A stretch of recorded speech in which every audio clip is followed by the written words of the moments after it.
এটা কি হয়েছে বা কি জাজমেন্ট হয়েছে? জেআরবিটির ওই গ্রুপ ডি আর গ্রুপ সি সিলেকশন প্রসেস নিয়ে 2024-এ 4টি পৃথক মামলা রিট পিটিশন ফাইল হয়েছিল। এই মামলাগুলোর ফাইনাল হিয়ারিং হয় 24/2/2026-এ। গতকাল রায়দান হয়, ফাইনাল রায় হয়।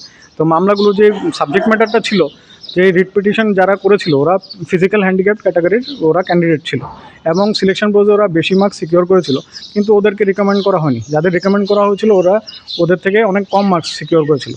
যাদের রিকমেন্ড করেছিল ওদেরকে সিলেক্ট করা হয়েছিল এসটি পিএইচ বা এসসি পিএইচ হিসাবে।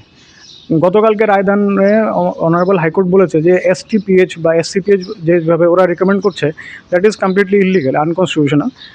অনারেবল কোর্ট বলেছে যে রিকমেন্ড করতে হবে on the base of marks secured in the selection process in order of merit.